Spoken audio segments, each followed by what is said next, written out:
This is Joyride. In this podcast series, we'll be exploring some of the most iconic cars in history. I, Jared Brandon Flandy, will be taking the driver's seat as your host. Please sit back and enjoy the ride.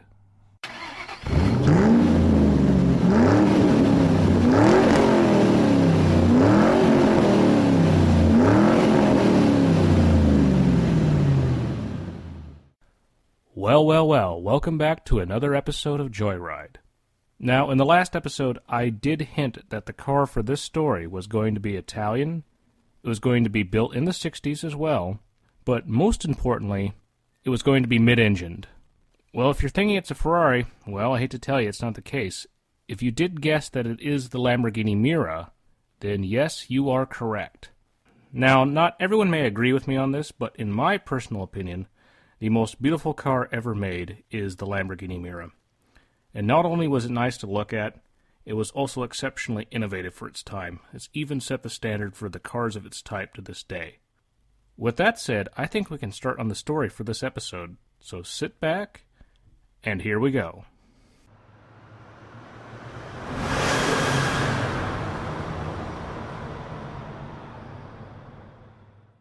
Few cars stir the soul like an Italian thoroughbred.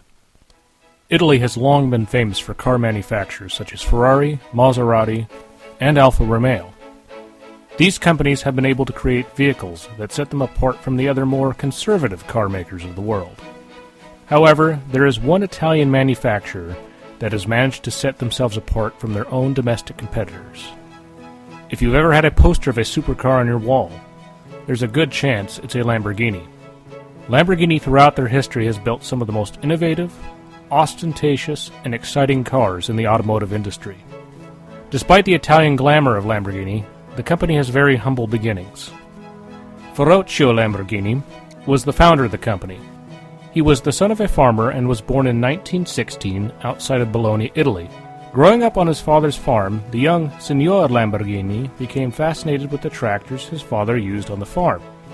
His mechanical skills reached such a prodigious level that he eventually went to a technical college in Italy. When World War II broke out, Lamborghini would serve for the Italian Transportation Division.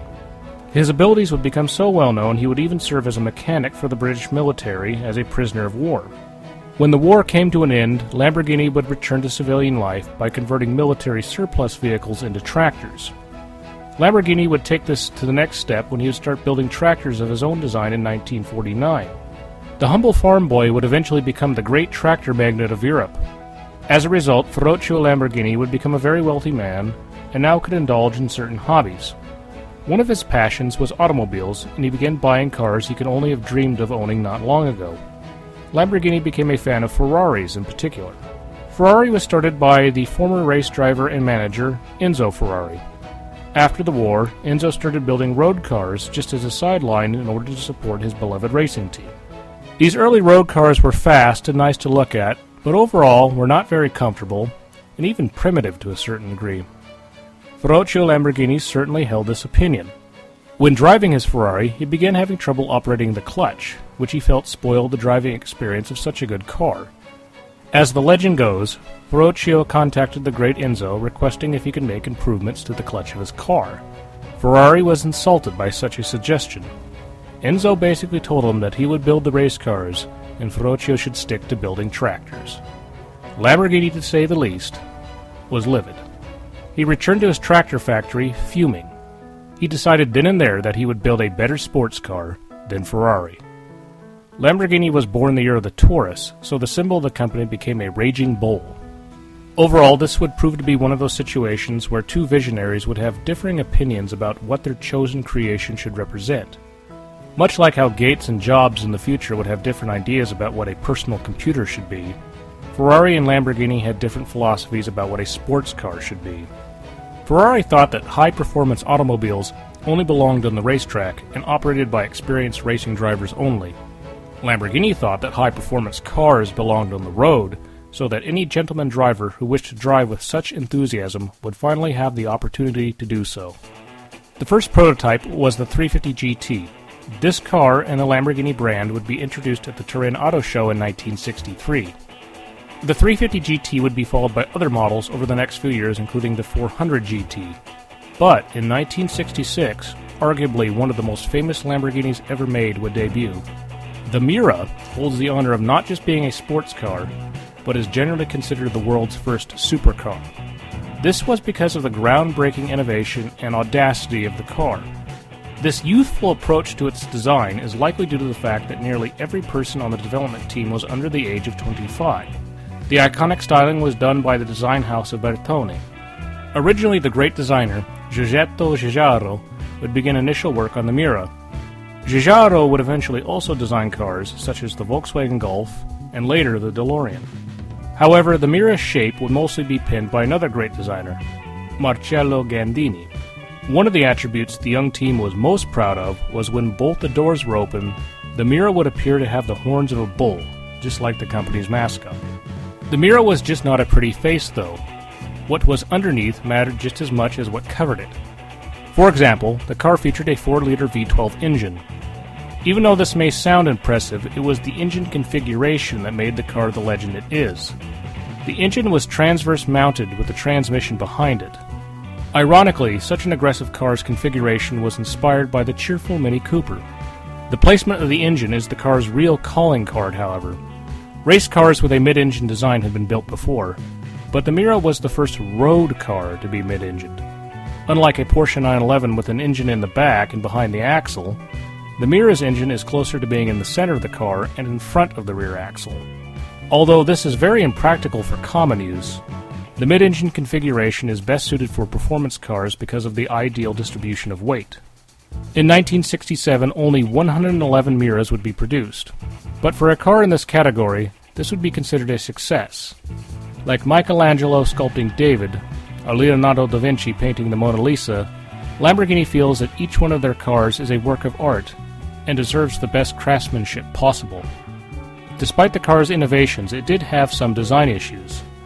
Since the engine was in the middle, the fuel tank was put in the front of the car. The only problem with this was when the tank would start to become empty, the front end would tend to lift at high speeds. The carburetor mechanisms were also known to leak, which would cause flames to come from the engine bay. Despite these issues, it was, and still is, highly desirable. Miuras have had owners such as Rod Stewart and Frank Sinatra. Despite this success, ultimately the Miura would not have a long production run compared to other cars. The Miura would only be made for 6 years, ending in 1971, with a total of 760 cars being built.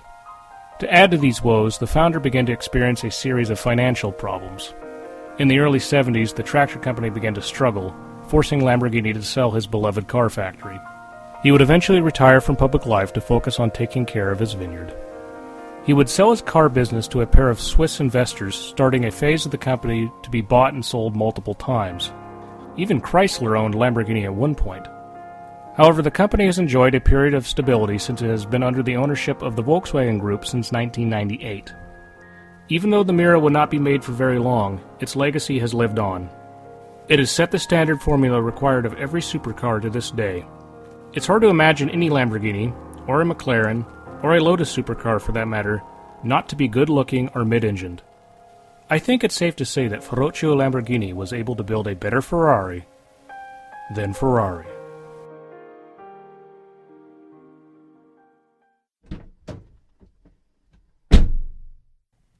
Now, I have to be honest, that's probably, dare I say it, one of my most favorite episodes of the show so far. And part of that is that I have a pretty good personal connection with it. My dad's side of the family is Italian, and they're also big in agriculture, so just like Signor Lamborghini, I grew up around tractors and cars at the same time, and I have discovered that there actually is an odd symbiotic relationship between the two that really do help you understand machinery in a lot of ways. So I think that's really why I enjoyed doing this particular episode.